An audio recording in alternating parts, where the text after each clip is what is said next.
To solve exponential equations, we're going to use the equal base property, which states that if a base a raised to the power x is equal to the base a raised to the power y, then those two exponents x equals y would be equal. So to solve using this property, first we get each side to have the same base. Then we use the equal base property and we set the exponents equal, and then we check the answer. So problem 17, 3 to the x minus 1 equals 3 to the 3x plus 5. Step A is done because we have the same base, so we'd set the exponents equal to each other.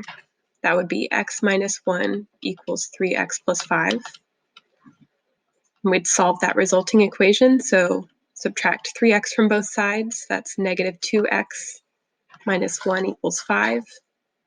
Add 1 to both sides, so negative 2x equals 6. Divide both sides by negative 2, and we get x equals negative 3.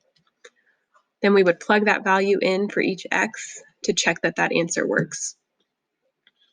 Problem 18, 9 to the x minus 5 equals 27.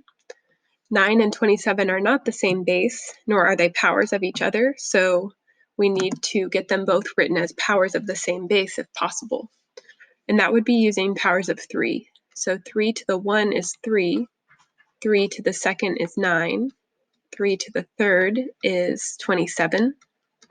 So what we're going to do is we're going to replace 9 with 3 to the second. We're going to replace 27 with 3 to the third. So that looks like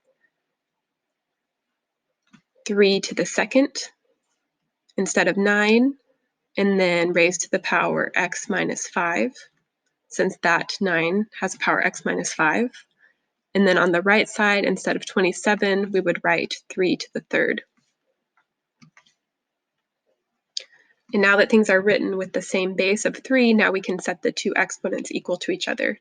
So 2 times the previous exponent, x minus 5, equals the exponent 3 from the right side. Solving this, we get 2x minus 10 equals 3. Add 10 to both sides, 2x equals 13. Divide by 2 to get x equals 13 over 2. And we would plug 13 over 2 in for x in this original equation to confirm that that equation is equal with the x value 13 over 2. Problem 19, 2 to the 2x plus 3 equals 8 to the x. Those are not written as the same base, but 8 is a power of 2 because 2 to the third power is equal to 8. So we're going to replace 8 with 2 to the third power. And we can leave the left-hand side alone since that's already a power of 2.